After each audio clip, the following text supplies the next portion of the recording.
How do and welcome to a video diary, the last video diary of this journey in 2024, the last video diary of this WDF journey which we started a year ago where we was trying to prepare and get ready for Lakeside, and that's what we was doing here. We went down the pub and had a bit of a throw 2 days before when Zach came down to join me, and we just played some games down the local and just got a good sort of, actually about 3 to 4 hours in regards to the preparation. We did go for a nice little Toby Carvery as well, and I stole Zach's phone, which was actually quite funny. He was frantically running around inside because we obviously needs to play a game of who hangs up first, so that was something he was a little bit concerned about, that he wasn't going to be able to do. So we headed down to Lakeside though, and from the moment we got there I really did get the vibes and the history of the event. Like to go in there a bit early. We went in the night before just so I could get used to it. This is very important. Understand where the toilets are, understand where the practice room is, understand the route you have to take. You don't want to be figuring this all out on the first day. What's the walk on like? What are all the different bits that you're going to need to know? The places you need to be. This is very, very important. The last thing you want to do is be stood having a practice on game day and go, I need the toilet, where do I go? It's not an ideal situation, so get there early, understand where all that stuff is, just so you feel a little bit more comfortable when it comes to match day. Now, when match day did come around and we headed back down to the Lakeside on Saturday the 30th, I was actually playing in the evening session, 7 o'clock, which meant we had quite a bit of time to sort of hang around. Now, you don't want to go out and do too much on the days. It's all just about staying as calm and relaxed and as prepared as you can for what this sign says is a game on the home of world darts. That sign's been there some time, I can tell you that, at the Lakeside itself. Now, we got down to the venue nice and early, sort of again having a bit of look around. There's another room outside of the main venue, which is where we are here, having a look over to the main venue. This is in the hotel side of things with some practice boards and different bits in there. For me, I wanted to eat nice and early so that I wasn't sort of like eating like Zach. This is the first time I've ever seen him really angry. I got some cheesy chips. Zach said, I fancy some cheesy chips myself. He went to get some and they wouldn't serve him cheesy chips. Said they don't do cheesy chips on the menu. He ended up with just chips. They only did it for me. So unlucky Zach.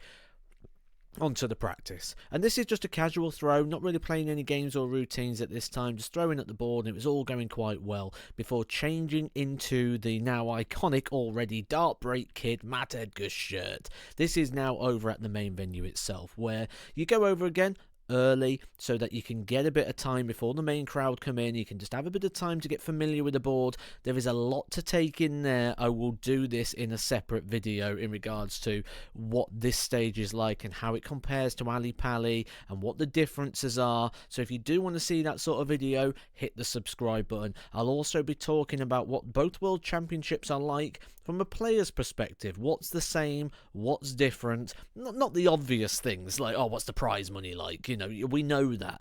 What's it like from the player's perspective? I'll be doing a comparison list on these events. Hit that subscribe button if you want to see what they are. Game time, and things are starting to build up and bubble, and one thing I can say is Lakeside when you're there is a lot bigger than I expected it to be. I think when you see it on the TV it looks small.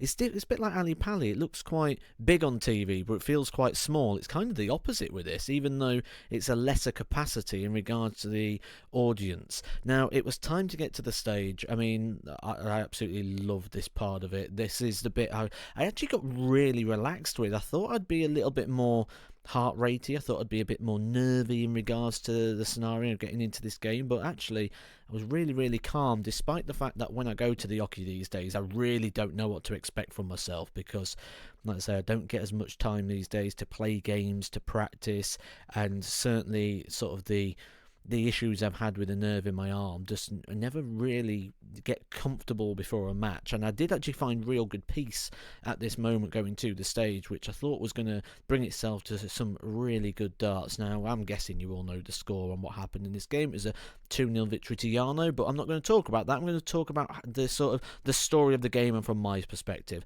I thought he played really well. Certainly in the first set he played very well. I didn't really do anything in the first set. I was pitching my darts a little high. Now, you know, from my angle of entry, I prefer the darts to go low.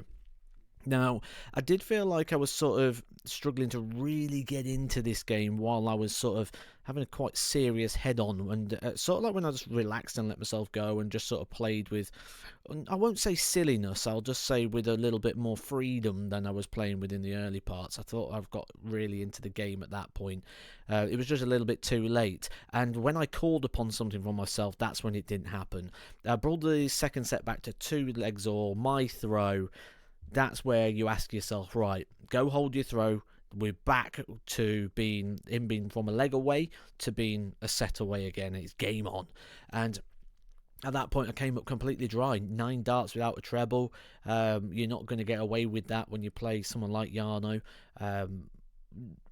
It is one of those draws, isn't he, which is a very good player for that round. And he was, about 90? He was running well over that for the majority of the game. So no quabbles in regards to that. I just wish I'd have produced something in those front 9 and given myself that sort of opportunity. Now, I did really enjoy the experience. I've now played on both of the World Championship stages, and now we're at the point where the decisions need to be made. In regards to what I do next playing darts. Now, I said I thought this was going to be the last one, and there's still a very, very, very, very, very strong chance that is the case. However, some of you might be happy to hear, some of you won't be, that I'm having a big dilemma at the moment in what happens next in regards to darts. Now, the reason for this is because I don't like the way it happened. I felt like that shouldn't be my last game because it wasn't to... This is the dilemma. Hear me out. It wasn't to the level I'd like it to have been. However, I also sit here and don't know if I could do any better. And that's the dilemma, and that's the problem. So the decision will need to be made. I'll go see the doctor again, see what they suggest, because originally they said a carpal tunnel operation would help the situation, which could be 4 months recovery. So we'll see what they say, and we'll see what moves forward. I've had a couple of invitations in regards to going out and playing some events next year. I have to go to a couple of events anyway as a brand ambassador, which is part of my off-screen role that I do. And so I've got to be at some anyway, so I might as well play at 1 or 2, regardless if I'm not practicing or what. I'm there anyway, I might as well throw some darts. So, but I'm not going to make that decision right now. I'm going to leave it over the Christmas period. The darts, I mean, by the way, how nice did the darts look in the board?